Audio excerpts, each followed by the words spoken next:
Hello, my fellow YouTubers. This is your boy, your man, your YouTuber, Jack McCarthy. And today I'll be reacting to the latest Mr. Nightmare story. This is 3 true disturbing police horror stories. Police horror stories. This ought to be interesting.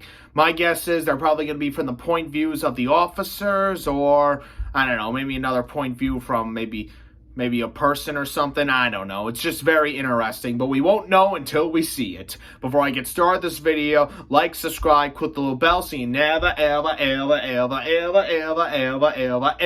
miss out any updates or other videos such as this. Make sure you check out Mr. Nightmare and this video as well as a whole bunch of others. And make sure you check out my last video that I uploaded, the Christian Hamby teaming up pranks. Alright, I think that covers everything. Without further ado, let the reaction to 3 true disturbing police horror stories begin. Whee! Looks like something in an opening of Cops. Richard B. Richard B. Alright, here we go. I work nights for the Sheriff's Department in Bergen County. I've been on the force for 2 years. I haven't seen too much craziness, aside from late-night drug arrests, a few robbery calls, and a few assault calls. Northeastern Bergen County is pretty low crime after all, so those are usually the worst calls I deal with.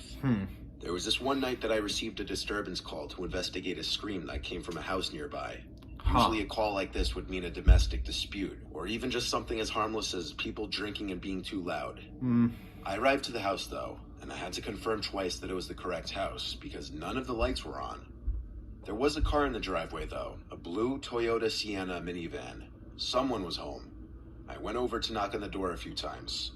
The neighbor must have seen my car because he came out and walked over, reporting that he was the one to call the police. He told me he heard a blood-curdling scream from the house, and that the woman who lives there lives alone but occasionally had her boyfriend over, making it slightly more concerning. I tried the doorknob now, which was locked. I then made my way around the house, trying all the windows, which were all locked. All but one of the backyard windows. It was already slid completely up, enough for someone to climb through. Break in. This was a red flag, considering every other window was closed. I requested backup to the scene, and once I got confirmation, I climbed into the house through the window. I started to flick every light on that I could find in the house, starting in the kitchen and working my way to the living room. And yes, it's advisable for police to turn on the lights when investigating buildings. Good what call. you see in TV shows and movies where they leave the lights off is only done for suspense. I called out for the woman, trying to assure her it's okay, police were here. Though at that time, I still didn't know what exactly the situation was, other than she was reported screaming. There was no response no matter how loud I yelled. The first floor was clear, so there was only the upstairs left to check. I wanted to wait for backup to arrive, because I was nervous what I'd find up there. But I'd also not forgive myself if I waited and wasted precious time that I could have used to save this woman from a possible medical emergency. Before going up the stairs, I unlocked the front door for when backup would arrive. I then walked up the carpeted stairs quietly, and as I got halfway up the stairs, I peered over the ledge onto the second floor. There were 4 doors up there. I flicked on the light switch in the hallway and called out one more time. I heard a creak-type sound come from behind one of the doors, so she had to be in there. I opened the door, and it was a bedroom. The light was off, but the light from the hall was plenty to see a woman laying in bed under the covers. I saw the back of her head. I walked over to her to make sure she was okay, but as I was close, I noticed dark stains that soaked the other side of the covers. Blood. The side of her I couldn't see from the door. I yanked the covers off the woman and realized it was blood, and she'd been stabbed multiple times, but she was still breathing. I grabbed my walkie and reported a stabbing, requesting immediate backup and an ambulance. The creak I heard moments before suddenly made no sense if this woman was in bed like this. And given she was unconscious, someone placed her in the bed most likely. I did a 360 in place, looking around the room. There was a closet. It was instinctively the first place I'd think to look. I had my gun drawn and had my hand on the doorknob for 5 seconds, gathering the courage to yank the door open. When I finally did, there was no one inside. I turned around again to look at the bed, at the bleeding woman. Then I thought, the bed. I got on my knees to be level with the bottom of the bed. I yanked the bed wrap covering the bottom of the bed up, and I was then eye to eye with a man wearing a face mask covering the lower half of his face. I shrieked and yelled, "Show me your hands." He slowly raised his hands above his head as much as he could. I got up and told him to get out from under the bed slowly and made sure he wasn't holding the knife. I had him stand in the corner with his hands up until my backup came. I wasn't about to try and handcuff him in there alone, and he could have any weapon on his person. I told backup to meet me upstairs, and when they entered the house, I called out to them. Only then did I place the man under arrest. An ambulance arrived not too long after, and the woman was rushed to the hospital, and she managed to survive being stabbed 6 times. The man who did it was in fact her boyfriend, which I didn't find too surprising, honestly. The man had found out that she cheated on him with his friend, and when he called her about it, she broke up with him over the phone, and this must have caused the man to snap. Jeez. I'm just very thankful the woman survived. So attempted murder. Murder all because her girlfriend cheated on him with her boyfriend. Yeah, he's going to jail for a long time. This story was told to me by my best friend's uncle, who works the night shift as a police officer in our city. Okay. A year or so ago, Mike, my best friend's uncle, was out on his nightly patrol with his partner Steve. They've been working together for years, and they're both Army veterans, so they're very level-headed and calm people, perfect for being police officers. When they got a call from a landlord at an apartment complex complaining about one of his tenants, they didn't really expect anything bad. They get calls like that all the time, so they headed over to see what was going on. When they arrived, the landlord greeted them outside. It was probably 1 or 2 in the morning, and everyone from the complex was standing out in the grass, which was odd. The landlord approached Mike and Steve and started to rant about one of their neighbors being crazy and turning all of the water on in his apartment. Apparently he was some guy in his 30s, and he'd been acting weird lately. Mike could see that there was water seeping out from the front door to the place, and decided they had to go in and do a welfare check on the guy. When they walked in, water was pouring down the stairs and clearly flooding the building, which meant that this water had to have been turned on for hours to cause this kind of damage. They climbed to the 2nd story and knocked on the door where the water was gushing out from. The landlord told them that the tenant's name was Adam, and so they pounded on the door calling his name. No one answered for a couple minutes, and so they decided to break the door down. When they did, they spotted Adam standing in his kitchen. All of the sinks, the shower, and the toilet from the bathroom, and a hose from outside were gushing water everywhere. Adam was standing there, shaking. His eyes were wide, like he was terrified to move. Adam, what's going on? Are you all right? Mike asked while his partner Steve walked further inside to check everything out. Steve walked into the bathroom to turn off the water and to make sure no one else was in the apartment. Mike slowly approached Adam, who seemed terrified because he was shaking so much. He didn't even look at Mike as he approached. Again, he was asked what was wrong, and he finally stuttered out that there are people in the walls. Mike didn't hear what he was saying at first, but as he got closer, Adam started to hear it over and over, louder and louder. There are people in the walls. Until he was almost screaming it, getting himself worked up. Steve walked into the bedroom next and was clearing the room when he checked the closet and noticed something as he turned on the light. There was a very faint line that ran across the wall. At first he didn't think anything of it, but then he heard what Adam was screaming, and a sinking feeling hit his gut. The more he stared at it, the more he realized that the line was in the shape of a door cut out of the wall. It clearly wasn't meant to be there. Mike was about to lead Adam out of the apartment when Steve suddenly called to him, "You better take a look at this." Mike went into the other room to see Steve pointing his gun at the wall in the bedroom, clearly freaked out. They both approached the door, guns raised, while Adam started to cry in the back room. Steve quickly pulled a piece of wall back, and they both froze, when 3 sets of eyes stared back at them. 3 people were pressed together in this tiny space in the wall, their faces painted in weird patterns. Both Steve and Mike ordered them out and handcuffed each one. By that time, backup had arrived, and some other police officers got Adam out of there. They led the 3 downstairs and sent them off to jail. Mike and Steve were deeply disturbed by the whole exchange. It was only made worse when a couple months later, they found out that the 3 people in the wall were from some crazy cult out in the woods. They were trying to get Adam to join them. They preyed on him because they knew he had a past history of being mentally unstable. They were trying to scare him. He turned on all the water in an attempt to flush them out of his own home. To this day, Mike and Steve say that this was the most disturbing call they've ever been on. Jesus, cult leaders breaking into someone's house and trying to terrify him. Sounds like a serious case of stalking and breaking and entering. Enjoy your next birria tacos with Yeah, stalking and breaking and entering, that's a very serious crime. So is starting a cult.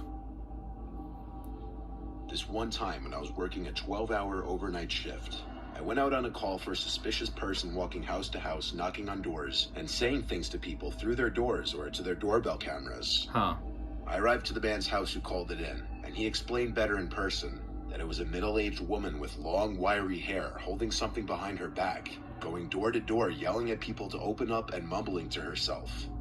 The man who called the police had a Ring doorbell camera, and so he showed me the footage that it caught.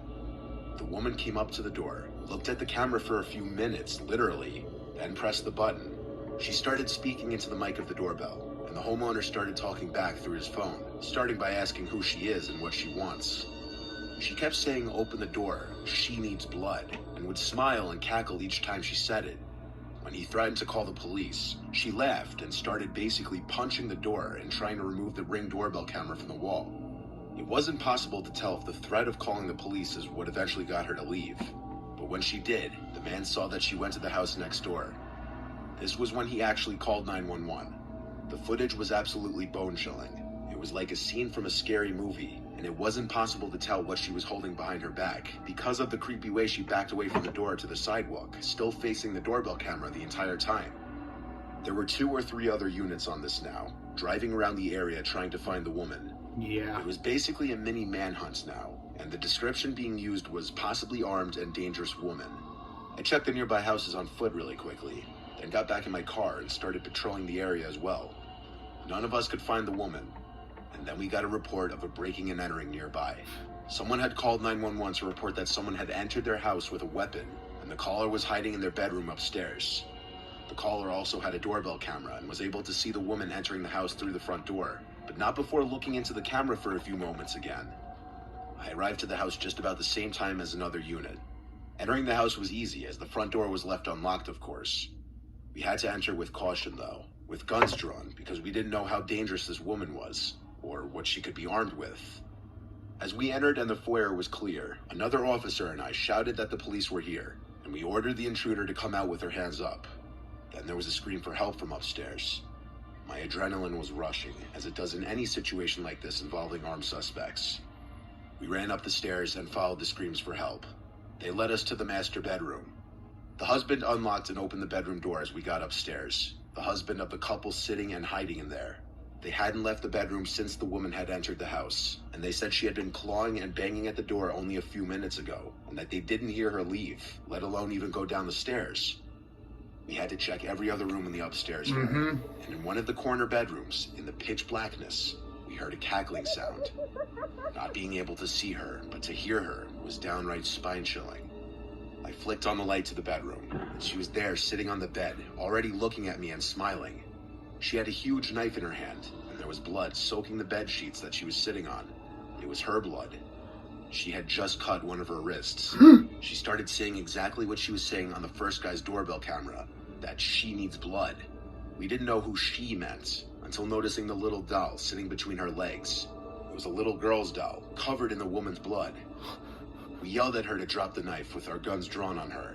She just laughed and kept saying what she was saying. There was clearly something very wrong with her, and reasoning with her didn't seem like it would be possible. Taser. We tried anyway.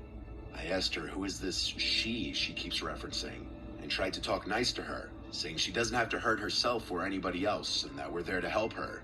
But as she continued to stare at us, mainly at me, and laugh and keep muttering barely understandable sentences, I got increasingly nervous. I had my gun aimed at the giant knife in her hand, contemplating shooting it out of her hand, considering if that was a viable, safe option. But neither of us were expecting what happened next. The crazed woman sprang off the bed and made this growling sound as she was about to lunge at me and presumably attack me, as her knife was raised in the air. I reacted the only way I could in the moment, and I shot at her twice, both times hitting her in the arm, as even though I was still trying to have my sight aimed on the knife, I wasn't expecting her to just jump up suddenly. She dropped the knife and started to scream and cry as she grabbed her arm. We took this moment to subdue her and place her in cuffs. We had to get her an ambulance immediately before she'd bleed out. From the hospital, she'd later be transported to a local jail. She was later found not guilty on all charges by reason of insanity. She's currently a patient at a mental asylum in my city. The horror that every party involved in this incident had to go through was unimaginable. From all the people who were scared to open their doors to a crazed woman welding something unknown behind her back, to the couple that actually almost fell victim to her in their own house, to myself and the other officer that were on the scene before she was in custody. It was the scariest experience of my 10 years being a police officer. Jesus. Man, that was more scary.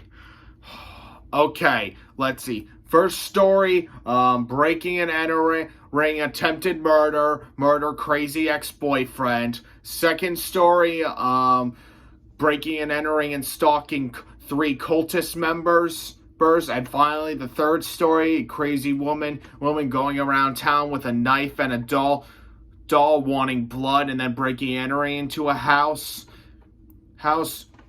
The third story, the scariest. The first story, the second scariest. And the second story, Ori, the sort of scary, but wasn't too scary. Yeah. So let's see. The first story about the crazy ex-boyfriend, breaking and entering, attempted murder, assault with a deadly weapon. He's probably going to get a long time in jail.